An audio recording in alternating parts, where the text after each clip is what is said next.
By seeing my own challenges, I see the opportunity of helping so many others as well, right? That's why I did the gathering, because I need a support network, and I know that so many other people as well. So why don't we just solve it for a whole bunch of people, and then my problems will be solved, but so will be many, many, many others.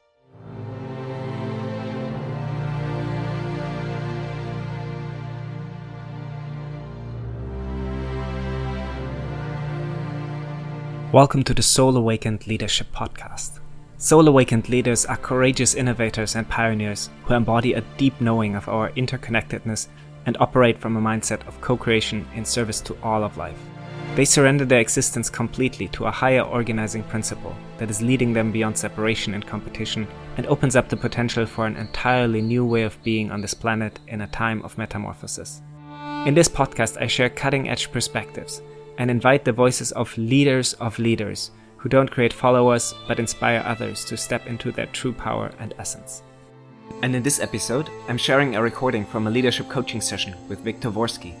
Victor is a serial entrepreneur, village builder, regenerative pioneer, and has a background in computer science. He also holds an MBA from McGill University and is the co-founder of the Gathering of Tribes, where I met him again this year with over 500 other people from the regenerative movement. In this coaching session, we explore how Victor's strategy of self-doubt and making himself small kept him safe in the past, but is preventing him from his next level of leadership that life is calling him to step into. We unpack how building a strong support system of powerful allies is already a disruption of outdated beliefs and how his wound around belonging might be his greatest gift and contribution. Welcome, Victor. If we open a space of possibility and let go of all limiting beliefs of what might be holding us back today, what would become possible? What's the potential if we step into this space for this session today? For me, for this session today, understanding what working with you would be like. Yeah, I think that is actually, I am trying to understand how to, whether with you or also with other people, I do this informally with a few friends, but how to build a stronger network of support around myself. You know, like that impact real estate thing that we're doing together. It's also a example of that, right? Trying to build this network. I don't come the telegraph summary of my story. I was born in Poland, then lived in Canada, then Japan, then here and there, you know. So I don't have a strong network. I've moved around. I don't have a strong support system. Right? My father loves me. He's wonderful, completely doesn't understand what I'm doing. So, you know, I mean, I definitely no longer feel alone, and definitely through the gathering and through these things, I've met a lot of great people. And I think now I'm at this stage of like, okay, the potential is out there. How do I assemble something out of this where it's, you know, the pyramid where we're all able to stand on each other's shoulders, right? And having that support. Yeah, I'm very curious of whether coaching. I've never done coaching. I did for like 6 or 8 months. My friend he's older. He's this amazing guy. He started doing therapy. So I said, oh, why don't you? So I did 6 or 8 months with him, which was cool. Then he fired me. He said, I think you're done. And I was like, really? I'm done? But I've never tried coaching before. So yeah, I'm curious how to get a sense of how that could work. What would it even feel like what's it like to feel supported? You know, I mean, I'm an only kid. My whole life story is not in kind of dramatic, you know, I was in a refugee camp, orphan kind of sense, but in that modern big city, you know, world kind of lonely.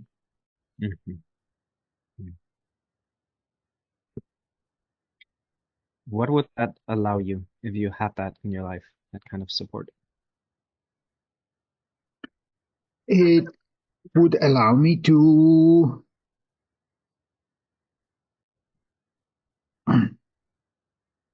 have confidence that I can bring into the world all of those many dreams that I come up with, all of those to properly be of service to the great unfolding regeneration, Gaia, blah blah blah, that higher purpose. And I say it dismissively, not in the sense that I feel dismissive, something that I've really come to appreciate, and the gathering is one part of manifestation of that. I don't know if I shared, but I'll share with you. I've like the journey of a systems change maker. First is the why, which is the collapse or the donut, like that whole thing. I'm done with it. I was at this retreat and there was an hour-long lecture on collapse with a guy who's like a top world expert on it, and my whole insides were churning, right? Because I was like, I really do not want to be here. Not because he's wrong, not because I disagree, but it doesn't add anything. Like, I know enough about the horrors. I'm doing the best that I can. So that's the why. Then there is the how, which is all of the frameworks, regeneration, love, all of this. And I'm done with that too, right?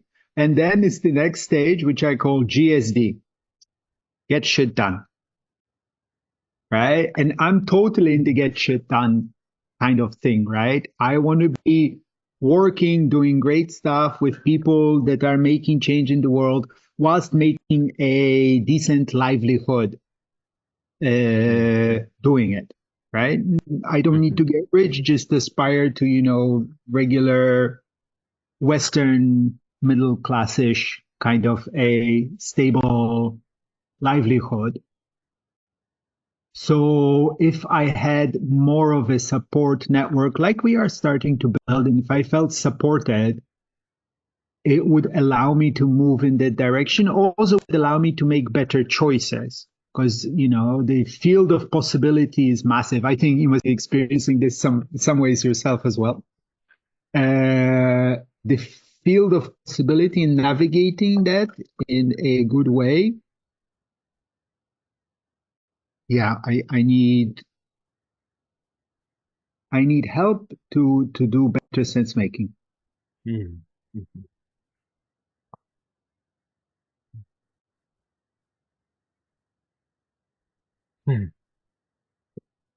Yeah, I can feel from what you're sharing that something is is almost overripe. That there's something that has been bubbling within you that just longs to come more fully into the world. And that where you are right now, in terms of your knowledge, in terms of your insights, in terms of your capacity, is coming to an edge in terms of what of that is actually manifesting in the world.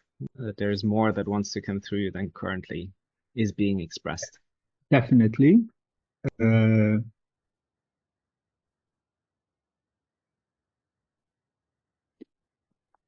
Definitely. And I want to be I also want to be in service more.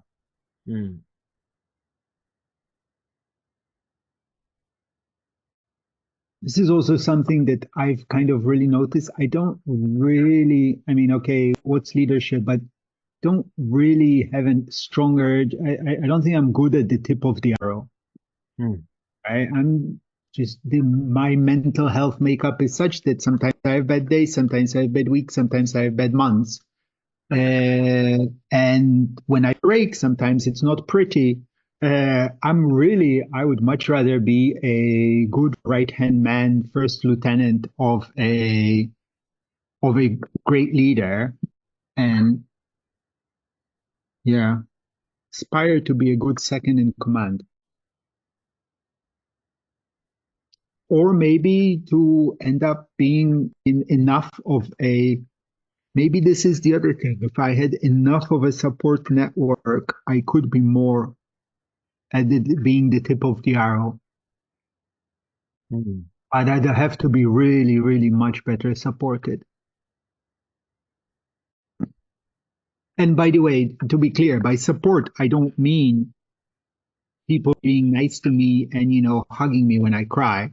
I'm really looking for a group of or strong men personalities who'll kick my ass when I need it. Mm.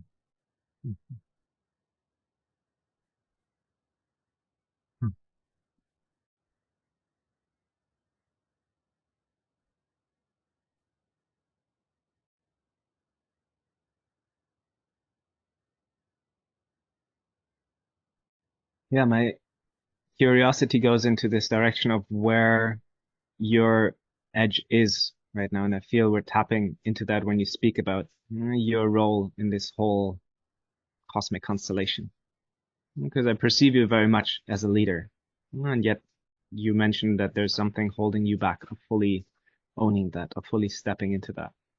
And I'm wondering how much the desire to be the second in command is actually coming from a place of truth and insight and acknowledging your zone of genius, or if there's something that is coming from a place of fear, a place of making yourself smaller than you are. I don't know. Hmm. I don't know. I think part of it remains to be determined, but definitely I would need to be, and it's starting to come. Dror is here, by the way. You met Dror, Nice. right? He's Of here. course. Yeah. Retreat, and if I had a bunch of other people like that, if we do build a village, if I was surrounded by that level of support on a day-to-day basis, Mm-hmm. and it's like his support, like he's just there. Mm-hmm. And he's quiet and calm, and just like the whole nervous system down regulates being around people like that. Mm-hmm. Yeah.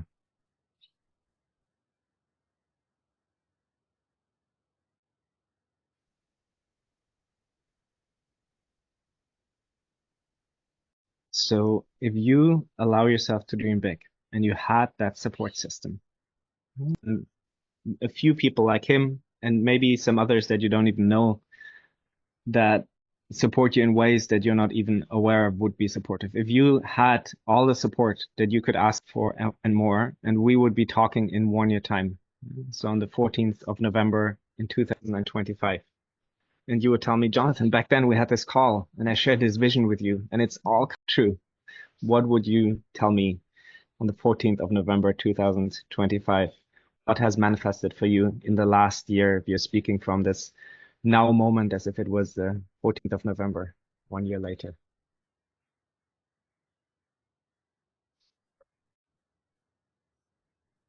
I guess the big difference is I would not be afraid of failure, Mm.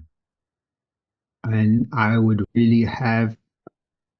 So I have lots of beautiful dreams and ideas, but they are dragged down by uh, just self doubt. Mm. Self doubt, and this self doubt, I guess, goes to two direct. It has two parts. One is just the usual ability. Is it possible? Is these ideas crazy? Does it make any sense?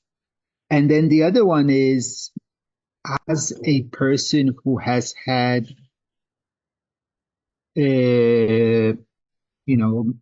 my mother had mental health challenges. I've had mental health challenges.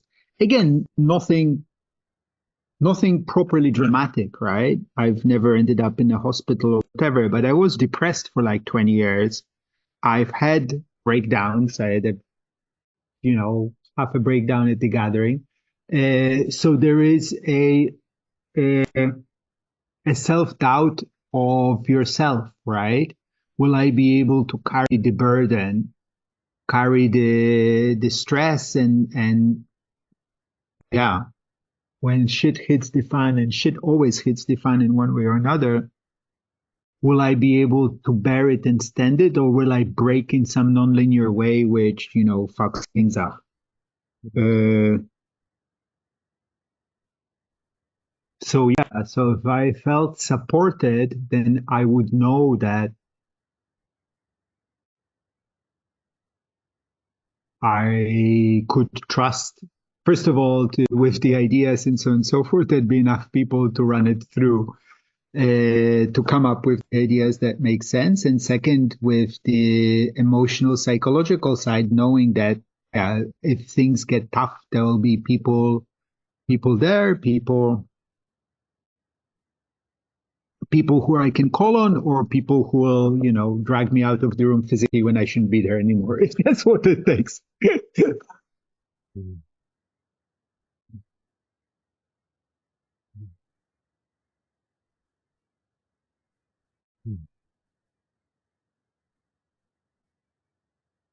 Yeah, and it almost sounds like these competing commitments within yourself. On one hand, there is the desire to be of service, there is the calling that you feel to step up into a bigger leadership role, and on the other hand, there's the fear of, on one hand, yeah, does it make sense what I'm attempting to do? Can we pull this off? But even stronger, I feel the fear of, will I be able to hold that intensity? Will I be able to deliver what I promise to deliver?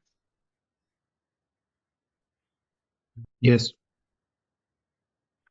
And yeah. Will I be able to be the kind of person that you need to be consistently to make it happen? Mhm.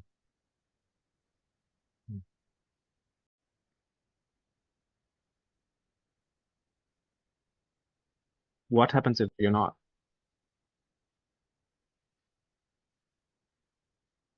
What would it mean?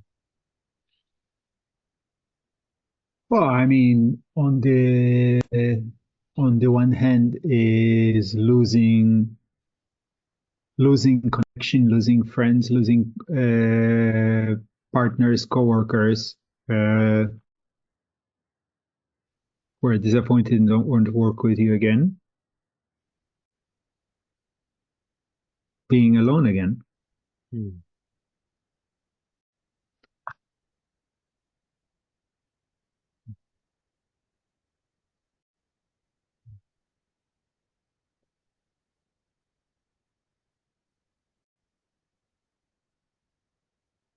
Yeah, I have something that I've noticed. Different people deal with separation with a different level of intensity. Romantic is an easy one, right? I mean, I've got friends that go through partners like I go through Netflix shows, and actually not in any kind of a devious psychopathic way. It's just their light-hearted, easy way of being in the world. Because there are also people who do it in a psychopathic way. But it's just like, yeah. But for me, I had sometimes it took me years to get over romantic relationships that lasted months, like really disproportionate. And other than one which I just kind of lost contact because it was before the internet, every woman that I loved, I'm friends with now. Mm. One which is like my sister. I don't have siblings, so she's like my adopted sister. She's partners with a good friend of mine now, so it's a nice happy ending. And yeah, and I love them all forever. Right, my dear friends from high school. I'm the one who kept the connections going. I'm just not very good at letting go.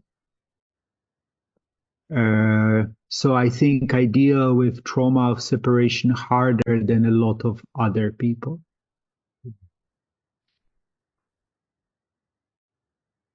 Mm.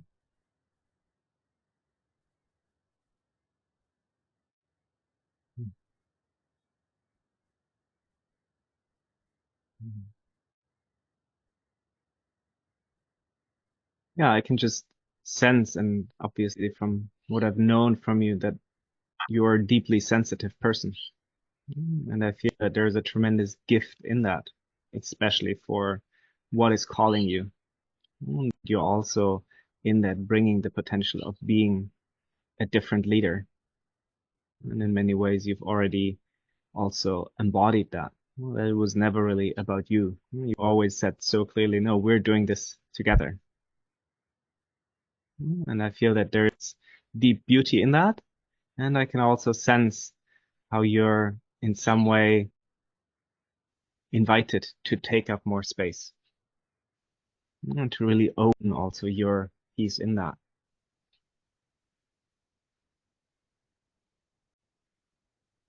Yeah, and I think as with so many things in my life, I feel like I was born for either a different kind of an era or born to through my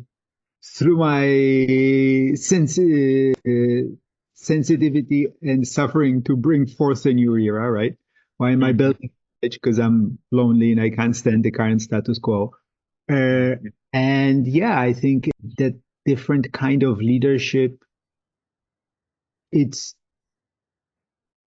it's not the standard vision of what leadership is out there, right? Which is the Mm-hmm. hero, at the front of the hero leader, right? Mm-hmm. I am much more interested in being the servant leader and, serving tea, washing the feet of the team. Mm-hmm.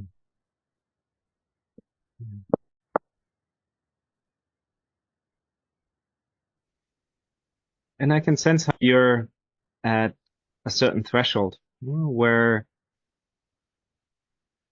what used to work for you as a strategy isn't quite working anymore. And I feel that you're already tapping into that and applying a new strategy to how you've done things before.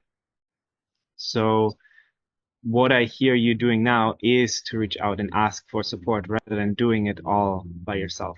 And having clarity of like, hey, where life is calling me to be, I cannot do it possibly alone.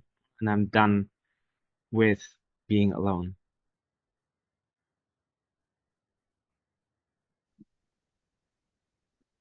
Uh, I think I always did reach out to some degree, but I think what is different is I really have a strong awareness that now my success, my happiness, it's really all about building those relationships of support and the network.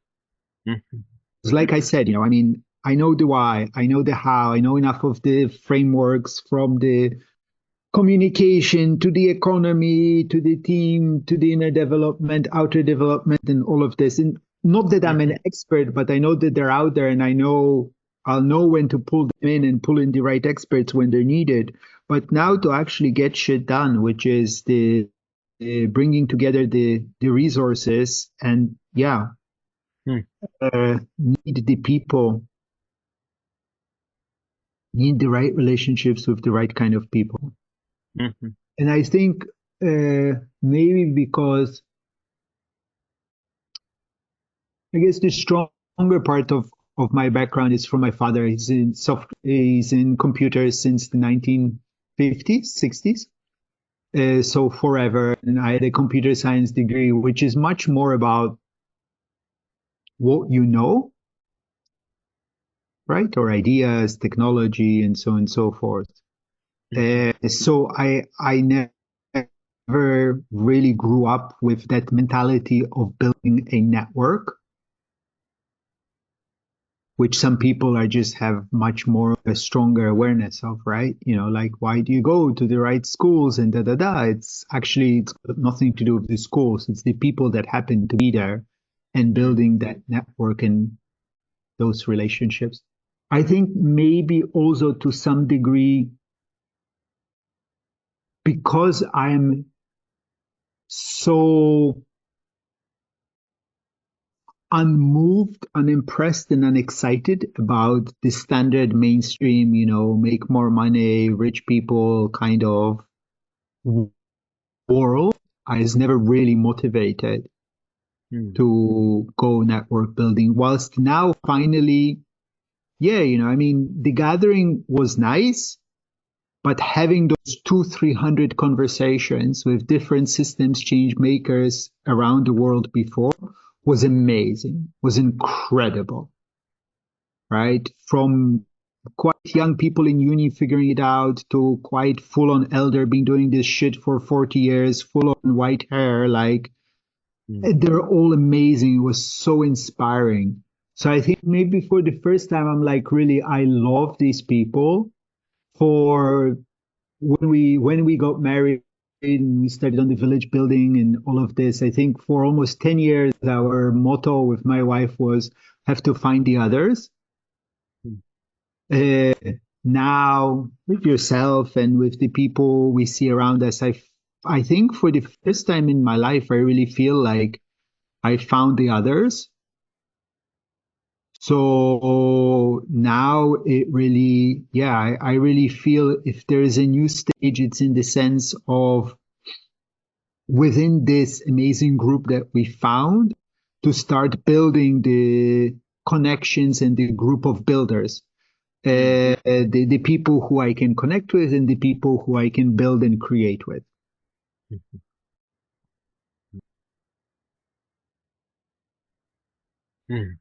So I feel that this piece is coming more and more online. Huh? There is all of a sudden, or not all of a sudden, but you've been building consistently a network of people that you see are out there and that you're reaching out to for more support.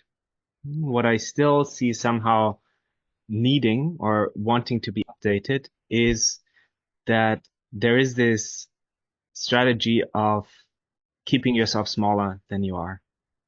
So I feel that there's this call in life that is asking you to bring something, to birth something that goes beyond what you've done so far. And then the self-doubt kicks in of, is that realistic? Does it make sense? Which is the mind in a way creating a smoke screen to not follow your excitement. But what I feel... There is that, and then there is also, as an immigrant kid, as I guess neurodivergent before neurodivergent was a thing in the world, as just like, this kind of instinct of, no, don't make a fuss, don't take up too much space. Don't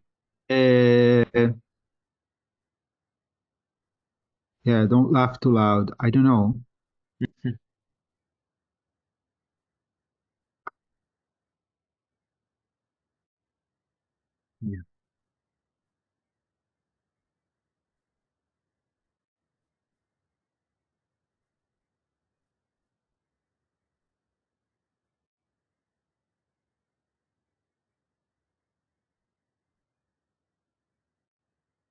What is an early memory that you have of that feeling? Early memories. If you look at a specific situation.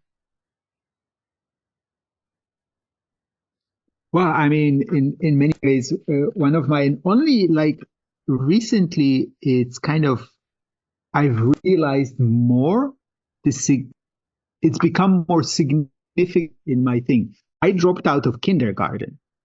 Did I ever tell you this story? No. So and like, how do you drop out of kindergarten, right? Both my parents were working, so they started sending me. It's a nice place, but I just like remember the forced sleep and all of this. And I got this thing where like every 5-10 minutes I had to go to the bathroom to pee. So clearly a nervous response. And this was still the 1970s. So now they would have probably just medicated the crap out of me. But this was still the 1970s. So my parents took me to some psychiatrist and he went, "Oh, so your child gets nervous when he goes to kindergarten. Well, maybe you should stop sending him to kindergarten." Brilliant. Wow. Right. So my parents continued working, but instead they found a stay-at-home mother And it wasn't in our neighborhood, it was a neighborhood over. So already at 4 or 5, I was my first immigrant experience. A few neighborhoods over, I was an outsider. So yeah, I remember that already in kindergarten. And again, nothing dramatic, nothing bad. It wasn't dirty. The kids weren't beaten. Like none of the horror stories that people have actually experienced. I'm not claiming that, but I just remember like this institutionalization of being just felt like the kids were playing and I was like, I really don't feel connected with this reality. And my subconscious just rebelled. Paradoxically, after that, I mean, school and all of that, I did really well. So, yeah, I mean, in primary school, I went to Poland for 4 years in primary school. And I only really had one good friend. Is another amazing story. I lost touch with her for like 20 years or something. And then she found me because we have a specific surname, and she was working at a bank, and she figured it was the main bank or the only bank in Poland in the old days that you could have US foreign currency accounts. So she figured they're abroad, maybe they have an account, and she found my father and looked so illegally, looked up on the bank system, his email, and sent him an email. And the amazing thing is when we were in school, you had like this little book of when you were bad, the teacher wrote notes and you had to take it to your parents and sign it. My mother was just like, yeah, whatever. My whole notebook was filled with Victor talks in class, Victor talks in class, Victor talks in class, Victor talks in class, because clearly we were above the level. So I was always talking with her. And then I met her again after not 18 years or 20 years. And it was amazing. It was just the same. We couldn't stop talking together. She's on a different path, but she's doing couples coaching, like, in a similar kind of world that we're going in, but around couples, love, romantic things. She's divorced, has 2 daughters. But it was just like talking like this. It's, yeah, I mean, certain people who you click with, it's for life. So, but that was only the only really like strong relationship that I had in primary school. So yeah, going to this, don't speak up, don't, yeah, it was kind of always there.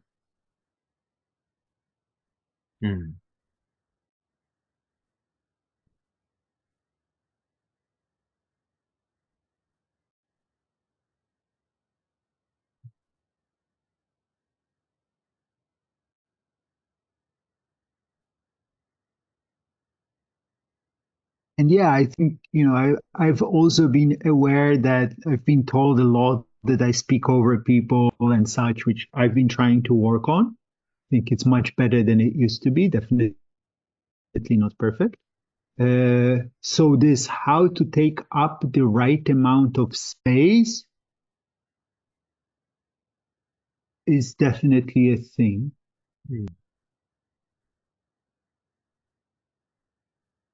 This is also why I've come to love circle. Because in a circle, I don't have to worry about taking up too much space. It's a circle.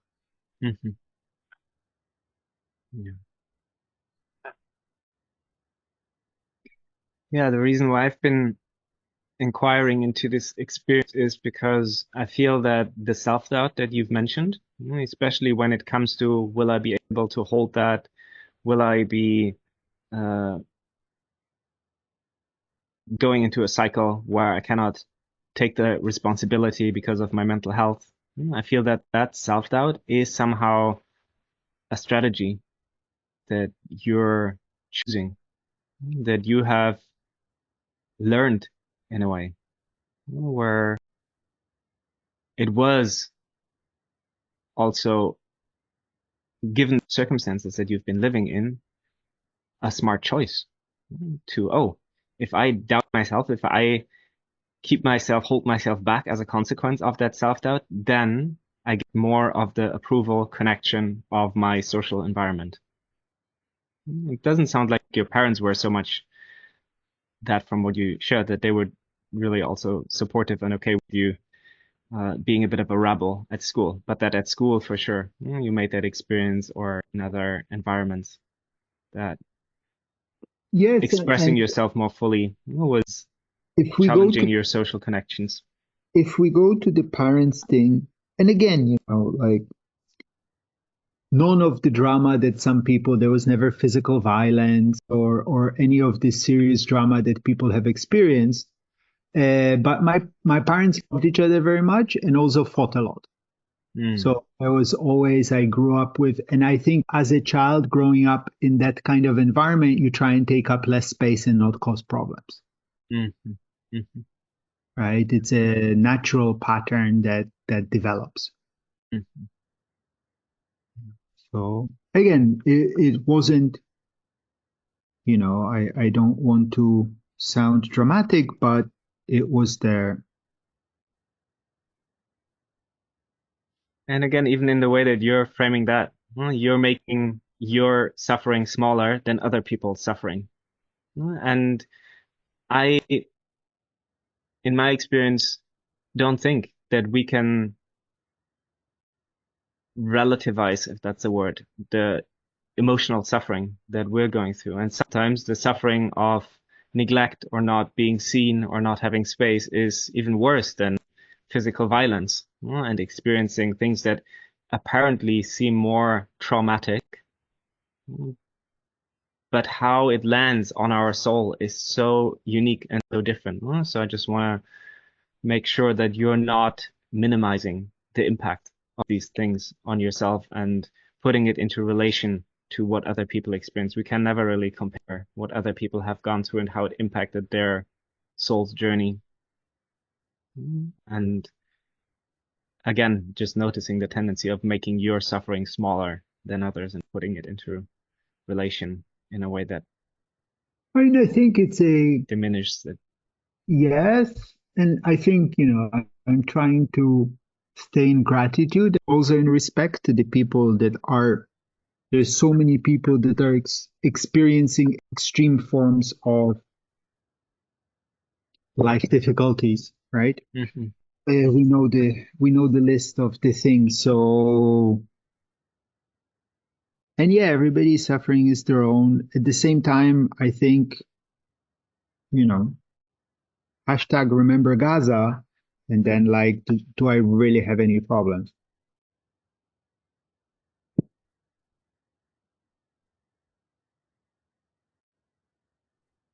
Intellectually, I get what you're saying.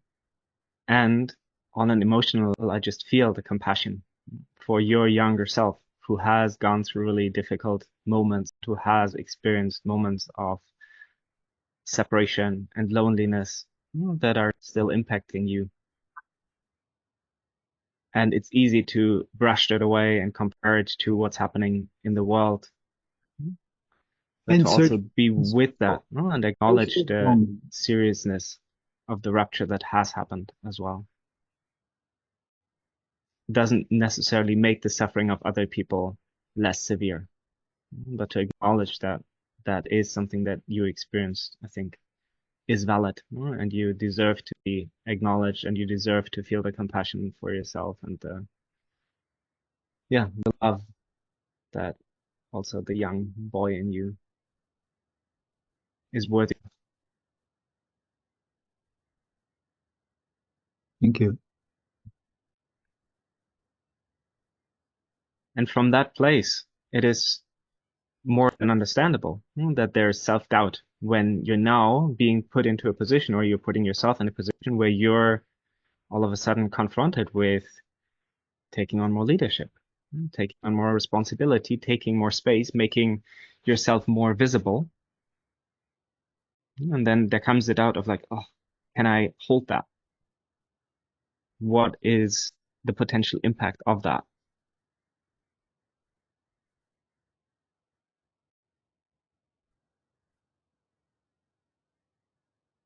Yes. And from what I hear, one of the strategies in the past to deal with a lot of intensity or stress or conflict in your field or any environment that is somewhat dysregulating for the nervous system, there has come a point when you experienced that you collapsed, that you had to be taken out of the situation, just like in kindergarten, or you took yourself out. Yes.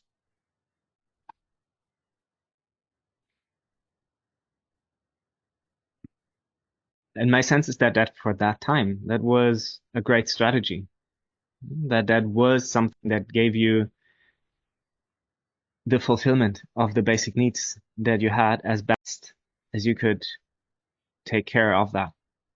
And obviously, as children, we have a very limited choice of either going for the connection, the love, the acceptance, the approval of the people around us, or to step into our own autonomy and into our own self-expression.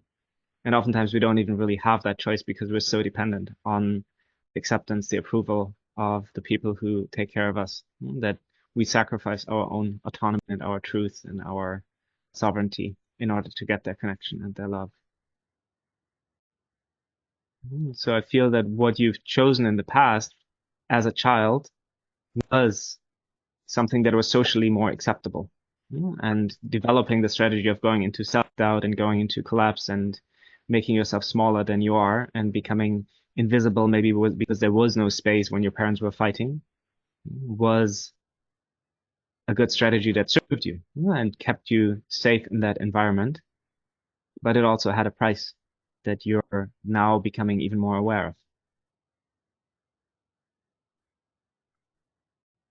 Yes. I see what you're saying. And so I feel right now you're living in a very different environment where you actually realize, oh, wait a minute, there are people who are willing to support me. I have allies. I have people who have the same dream, who are just as fucked up neurodivergent as I am, and we can come together and support each other in this. So I don't have to sacrifice my uniqueness, my weirdness, my greatness in order to be met with love, in order to be held, in order to be supported. Yes. And yet there is still a residue of that program, of what kept me safe in the past. Yeah, I mean it's patterns. The patterns are baked in, right? Yeah, exactly. It's a loop which is baked into the thing, so you just keep on replaying it. Mm-hmm. And so when I asked you earlier about the vision, if we were to talk in a year, the first thing that came for you was that self-doubt, the fear of failure. And it wasn't even about your vision. It was about what's holding you back from actually allowing yourself to feel and to imagine this vision of what could be possible if that wasn't there. And I feel that that is a strategy that has kept you safe, but it's not going to get you where you want to go. And so the first step towards looking at that edge, I think, is to feel the gratitude, to feel the appreciation, the acknowledgement for having found that strategy in the past that kept you safe. So there is this little boy in you who found a great strategy that protected you and made sure that you are living the life that you're living right now. And I think a big part of that is to have also the compassion of acknowledging, yes, it was really difficult. It was really hard for you to be in these circumstances and not to put it into relation too much to what other people might also have suffered. But to really feel that young part as well, who has done his best, and to feel the appreciation and the gratitude, not just for the life circumstances that you have had that were also supportive and that were maybe seemingly better than what other people are suffering through, but also for yourself, for navigating so the less than optimal life circumstances that you've had.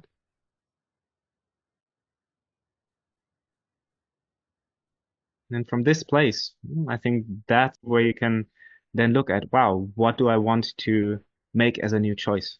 To see that pattern more clearly and then to see what is actually my reality right now. And to see that there is an adult in you that has the capacity to make a new choice and to see, oh, wait a minute, in the past, showing myself fully taking up space meant danger. And now that's actually what is asked of me. And to confront that fear, that self-doubt, that belief that it is dangerous to show myself more fully, that it will lead to being alone, that it will lead to my friends leaving me if I collapse, if I don't deliver what I said I would deliver.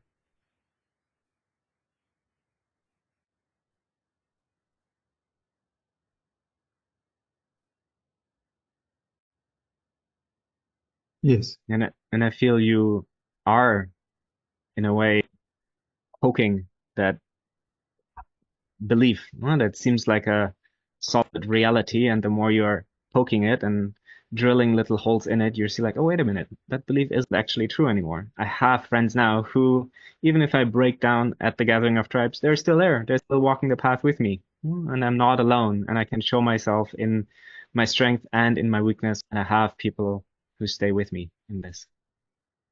And I'm taking the steps to consciously also create this support network of people who are walking this path with me, who I can feel as allies in my back, that are somehow challenging the old limiting belief that has kept you small.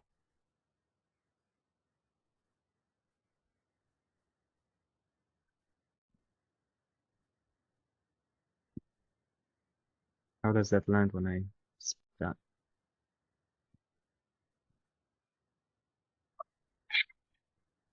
Yeah, I agree. What comes to my mind is also that it's a mirror of the, I don't know if this is useful or not, but this is what came to mind, is that it's a mirror of what's happening in the ecosystem, that those of us building building new systems, wanting to work in a new way, build a new economy, the whole how bundle that's kind of stayed marginal for 50 or 100 years. We are coming together. Yeah, I mean, I think my journey is actually in many ways very typical of the people in our space. Mm-hmm. Yeah. Mm.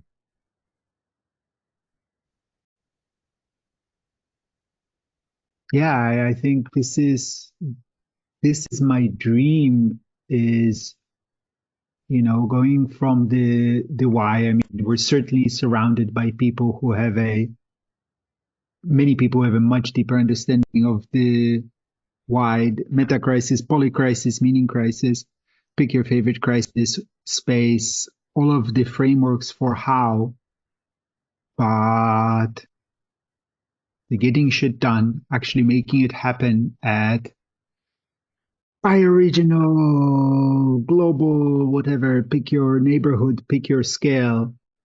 Uh, I think it's coming.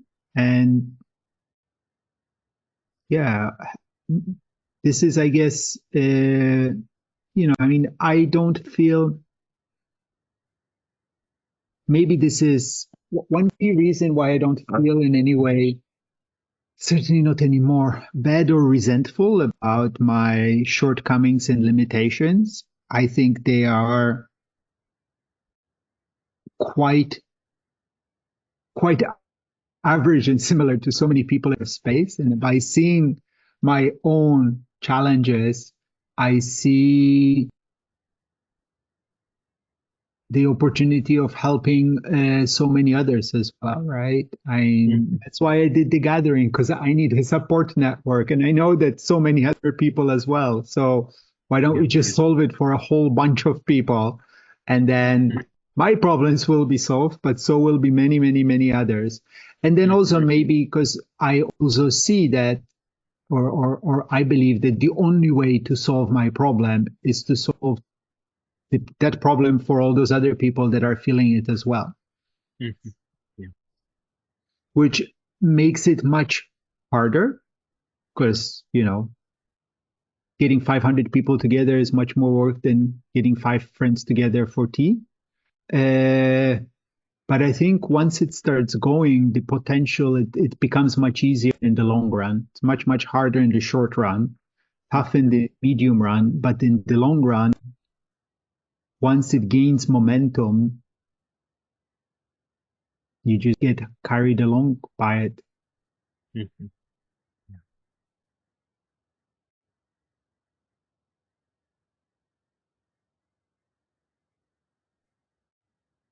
The revolution of the neurodivergent, which, by the way, it seems like everybody's got ADHD or this or that, right? Like, is anybody that's not neurodivergent? Yeah, I totally agree with you. There is such a weird notion that there is anything like normal, that there are people who have normal brains. No, what the fuck? I mean, we're all grown up in a deeply traumatized society. How could anyone of us not be traumatized growing up in a system like that? So one of the ways that I like to look at it is that in our wounds is also our greatest gift. And you're modeling it in such a beautiful way. I listened to uh, an entrepreneur who's very successful, and he said, if you look at the first 6 years of your life, you basically have the whole entrepreneurial path that will lead you to success laid out in front of you, because whatever is your challenge in the first 6 years of your life will be your greatest contribution as an entrepreneur. And so what you're Hey, this saying, I very as your biggest your biggest trauma can be your biggest driver. right. I think it goes either it's what haunts you for your whole life and turns your life into living hell if you don't process it well, Mhm. or it can be your biggest strength driving you to do good in the world if you process it in a healthy way. Yeah. So what you're observing, I think, is very accurate. That somehow what we're seeing on the outside world on an ecosystemic level is somehow mirroring also the inner development of many of us that we're going through. And so what I see as an amazing opportunity is to actually create new patterns in ourselves, and that will then naturally also create new patterns in the outside world. Because many people are still in a place where they're in such denial about their own traumas that they're going into all the things that I don't have to go into, the overconsumption, drug abuse, whatever. That's part of the why, to see like, whoa, wait a minute, that's what's still holding me back and still somehow distracting me from my truth and my soul's path is also what, if I look at that closely, what is holding us back on an ecosystemic level? Why are not more people stepping into full leadership? Because they're still in a dynamic where they're listening to what authorities tell them and all these kind of things. So it's mirroring also the dynamics in our social fields in a way. And the more that But I would also connecting with me to, because I think it's an important question, why do more people not step into leadership? Because leadership has been painted to be that one kind of leadership. The hero, the fireman, blah, blah, blah, rushing into a burning fire. And there's a lot of people who don't resonate with just that way of being in the world. It's not their path. Right? The more feminine, the more servant, the more all other kinds of things, which is also leadership, but is not recognized. And like we have our favorite friend Elon Musk, who's everybody love him or hate him, he's still on the cover of newspapers. And that's how we model leadership. There's lots of people who are like, if that's leadership, it's like, I'm not interested in that for good reason. Right.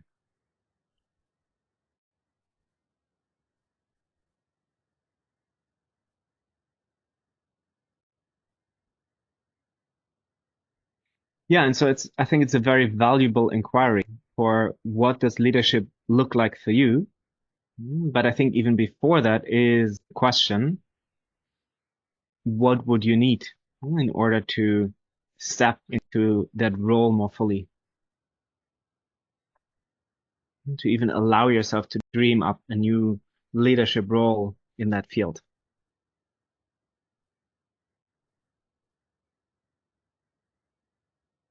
Yeah, I mean, it's having that support group, which again, uh, that doesn't mean just like people being nice to me, but people reflecting back, right? Which things make sense, which don't make sense, right? Yeah. Where am I taking up too much space, being annoying and getting in the way of people, versus where is it useful because I'm inspiring and this is what's needed in the moment, help me redact, uh, help me grow and develop in the way which enables me to discover that. Mm-hmm.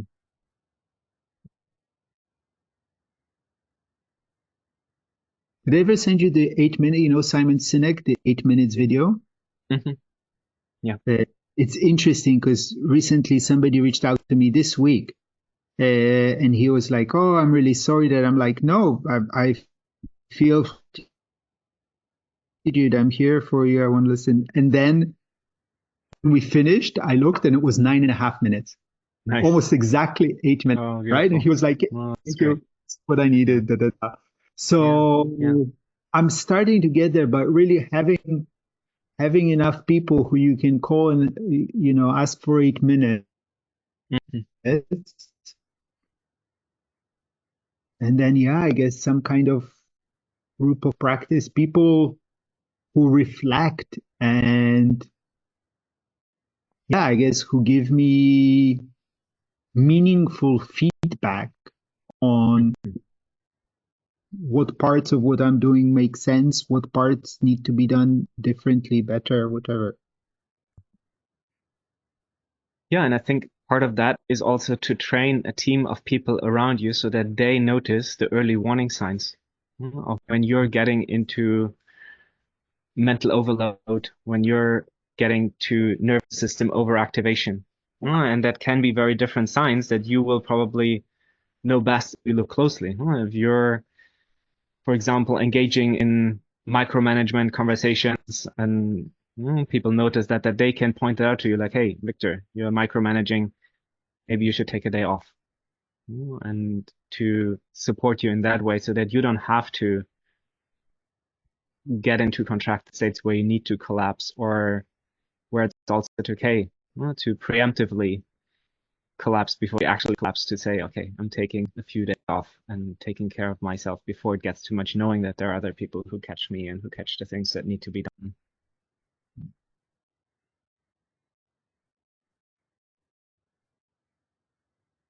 Yeah.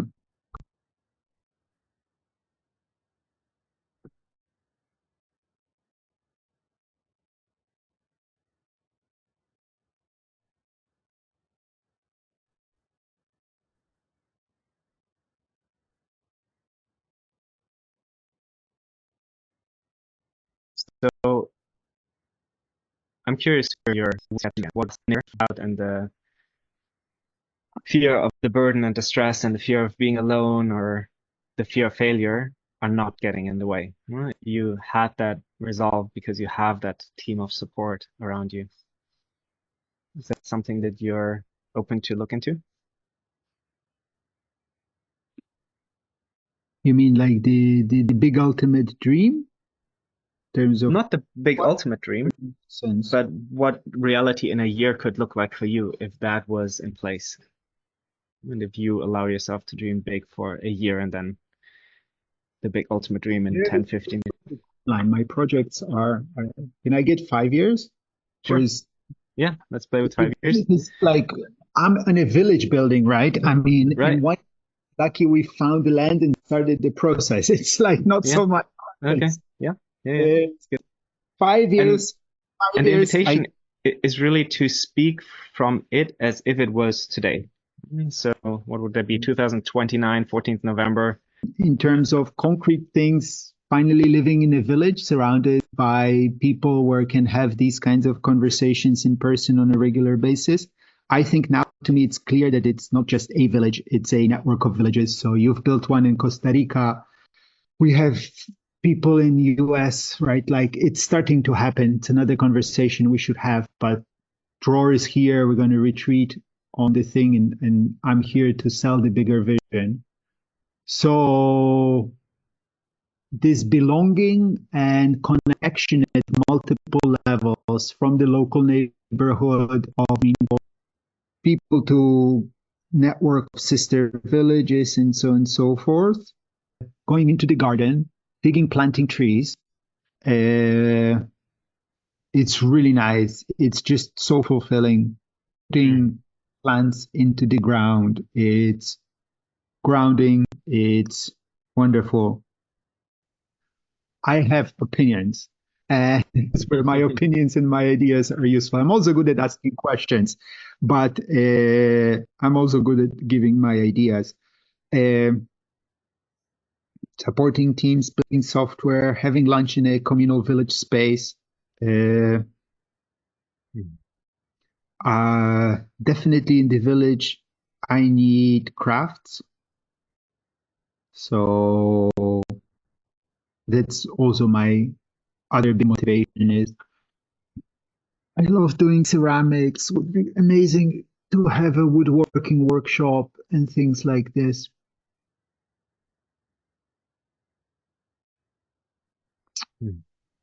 But yeah, I mean, in general, to be honest, I really love pretty much everything that I'm doing now. It's just that it's not giving enough yield in terms of turning into making things happen, turning into businesses and so on and so forth. Right. And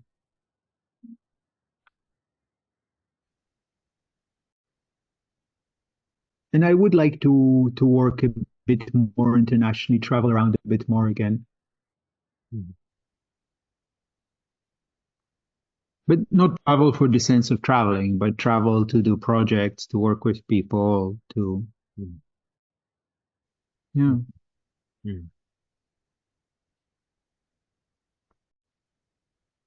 In terms of your financial abundance, what is it that you're generating in 5 years that would make you feel really abundant?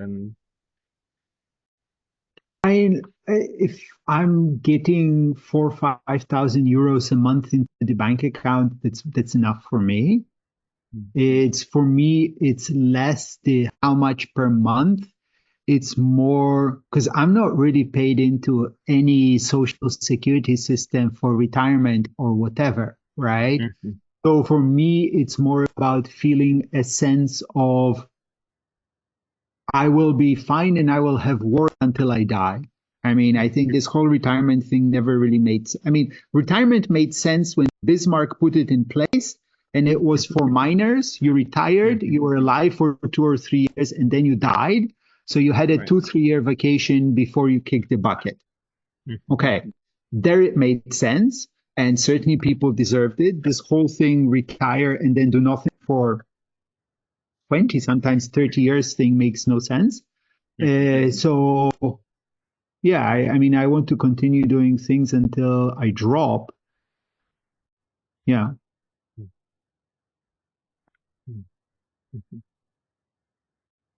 so if you connect with this vision and feel that in your body, how does it feel to speak from that place?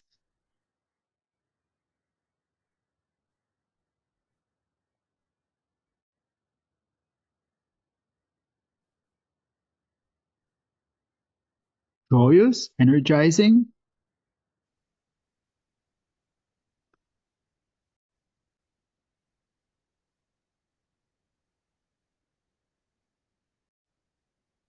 I don't know. Is there ego rising? No, maybe it's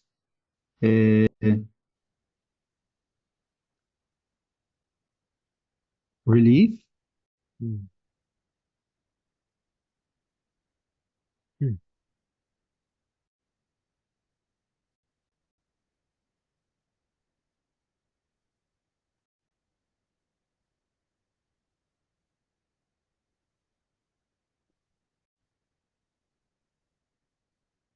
Funny when you're speaking from that place, it feels very natural somehow. It doesn't feel like such a huge difference to what you're living right now, emotional. Yeah, I mean, it does feel, again, like I say, I really love everything that I'm doing, that we're doing together, it's too much of a struggle. And it's not moving, right? I've been trying to build this build a village thing for 10 years and it hasn't shifted enough. So now what is different in 5 years? What's the big difference? Less now? struggle. Less struggle, right? It's not, what is it instead of struggle? The effort results in motion, in projects happening, in people working together, look even at the example of something like The Gathering, right? I worked my ass off, as did Audrey, for 8-10 months. That's great. We got 500 people together, and sum total, the company made 15,000 euros profit. That's not enough, right? I don't mind working that hard, but it would be nice if it at least created a decent livelihood for 3 or 4 people, and not asking for some massive abundance, just lack of scarcity. That would be a good start. But then also for the bigger projects, right? For building a village, I really see you need to do it at scale, right? It's small is not beautiful. And this idea, I used to think the people are like, oh, we're going to build 10, 20 projects around the world. And I was like, fucking crazy. Why so big? Just like, and now I'm like, fuck it. That's how you have to do it. Otherwise, the numbers and the effort, it doesn't add up, and you just have to, right? Everything has a certain scale, and inshallah, I might live another 30 years. So it's entirely within the realm of the imaginable. But for that, we need to move significant resources. And for that, we need that. We need access to those people, to the financial resources, and all of that. So I'm really happy with what I'm working on. I really don't mind the amount that I'm working. I would just like the result to be more impressive. And again, just because you mentioned it again, that you don't need to have massive abundance, why not? I'm just mentioning it because I've heard you say several times that you just want to have an average middle European income. And I get it. It's not the point for you why you're doing that. That's not in doubt. But what would be possible for you if you made a really big amount of money? I know that whatever you have, you would in some way funnel back into the system. There is a difference between owning and being able to direct the flow. I would love to be able to direct the flow of hundreds of millions. I think billions, it starts to be too crazy. But to be able to, right, like I don't need to have 100 million. I would like to be sitting on the board of 100 million regenerative land fund and finding projects for it. So I definitely want to have influence on the movement of large amounts of money. I have no need for it to belong to me. Right? So there is the big difference. I mean, I can't eat more, like I can eat out in the Michelin star restaurant once in a while. Great. But beyond that, like a Ferrari, it won't make it down this fucking road. So, so for me, it's much more interesting. Definitely being able to influence the flow of large amounts of money is important. I'd like to have access to power, wealth, privilege, but in the sense of being part of the conversation and helping them direct their wealth. I don't need a fucking mansion. Yeah, I get that. So in terms of that vision that you described, that in some ways also already feels very close because it's very close to what you're already living. For me, it's not so much about what you're actually achieving in the outside world, but the inner state of how does it feel to have that achieved. And then not to make that as something that you will achieve in the future, but as the inner place that you're coming from right now. So how would it feel not to have any self? To be fully convinced because it is your reality that you can achieve that. How would it feel to be abundantly supported financially, socially, culturally, and to live in a village where you have all the opportunities of doing the craft, of going to lunch in a communal space, of having all these things. If you tap into how that feels, to have obvious proof that this is your reality, and that all the self-doubt that has been holding you back doesn't impact you anymore. You're so confident and you're so courageous to take the next steps. What's the thing that you're going to do next? What's the way in which you're interacting with the world? How do you interact with the world from that inner place where you have achieved that already? Who are the people that you're going to talk to next? How are you dressing? How are you showing up in the world? This is what I'm more interested in. I mean, I think the second that already I started it to some degree, but it's about enabling as many others as possible to have that, right? Mm-hmm. Mm-hmm. Working with young people, with entrepreneurs, especially. I've realized I love supporting women leaders.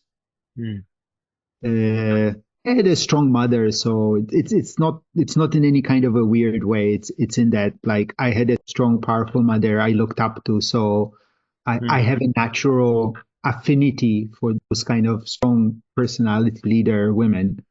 I would love to be in a place where I can create systems and environments where people that are not coming from privilege, luck, etc., or from the typical things, also have access to becoming creative, entrepreneurial, and making their dreams happen in the world.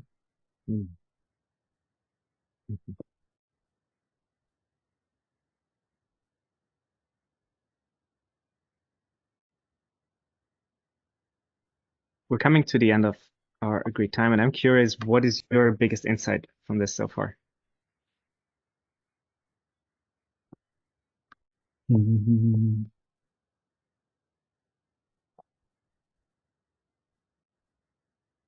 That I'm on the right path? Yeah, I mean, it re-emphasizes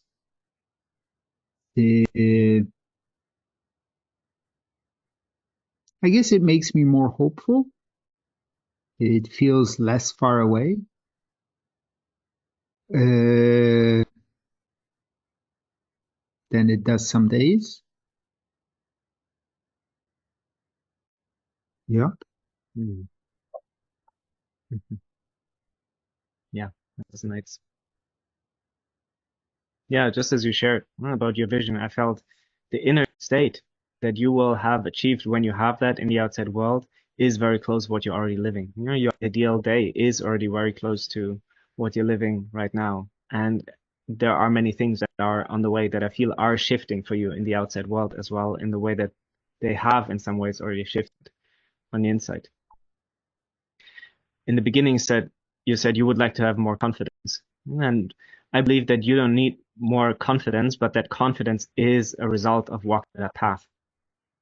That the more that you're continuing the work that you're doing and putting your dreams into reality, the more you are of service, the more confident you will be of that path that you're already walking. And it's not the prerequisite for you to continue doing what you're doing. Thank you for tuning in to the Soul Awakened Leadership Podcast. You will find all the links and information on today's guest in the show notes. If you enjoyed this episode, please share it with a friend who might benefit from the insights. Make sure to subscribe and leave a comment or review on Spotify or any of the platforms. If you would like to find out more about my work or connect, you can visit jonathanklod.com, that is JONATHANKLODT.com, or find me at Jonathan Klod on Instagram or Facebook.